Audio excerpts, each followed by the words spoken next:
আচ্ছা তুমি আগে তুমি ডিসি ধরো না, ডিসি ধরো, আমরা তোমার সরাসরি ডিসি ধরে যাই। না না, সরল লাইভ থেকে ডিসি অফিসে যাও না। কিতা করতে কি ডিসি অফিসে আবার ইয়া নাই নি? আশ্চর্য। মাদি লাইভ চলছে। আচ্ছা তুমি আগে তুমি ডিসি ধরো না, ডিসি ধরো, আমরা তোমার সরাসরি ডিসি ধরে যাই। না না, সরল লাইভ থেকে ডিসি অফিসে যাও না। যাও আমরা ডিসি দ্বারা আগে যাই। ডিসি রুম, এটা তো DC area. Cycle cycle cycle ছাত্র দলের রামলা হচ্ছে এখন। সাইকেল সাইকেল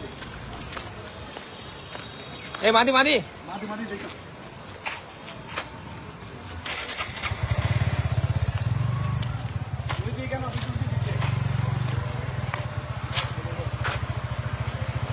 দেখি কেন ভিডিও ভিডিও ভিডিও করতো না, ভিডিও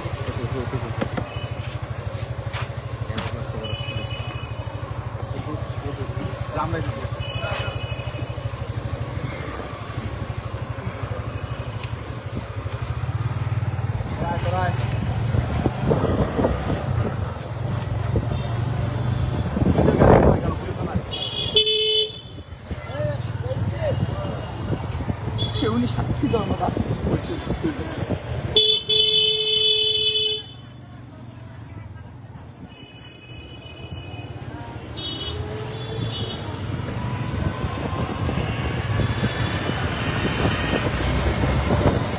ভিডিও করছে না।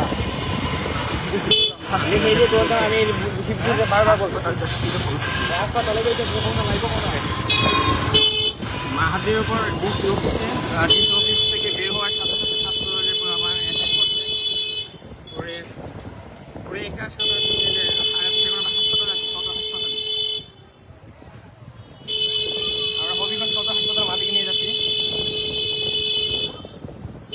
গতকালকে ঘটনাকে কেন্দ্র করে মাহাদি ডিসি অফিসে একটা আবেদন করেছিল তথ্য অধিকার কমিশনে গতকালকে সিসি ফুটেজের জন্য। গতকাল যে ঘটনাটি হয়েছিল সেটি ডিসি অফিসে একটি ক্যামেরাতে ধরা পড়ছে। এই ফুটেজটির জন্য মাহাদি আবেদন করতে ডিসি অফিসে গিয়েছিল। ডিসি অফিস থেকে বের হতেই আবার এই ভাই, এই ভাই টুকুনটা কেনে নে, একটা টুকুন মাহাদি।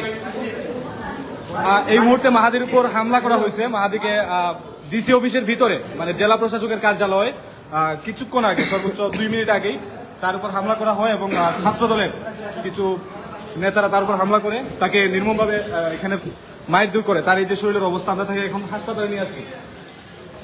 ছাত্র দলের হামলার শিকার হয়েছে মাহাদি, তাও প্রকাশ্যে ডিসি অফিসে এবং একটা সরকারি প্রতিষ্ঠানের ভিতরে। এখানে কেন দাঁড়াও, একটা ইয়ে লেখাও।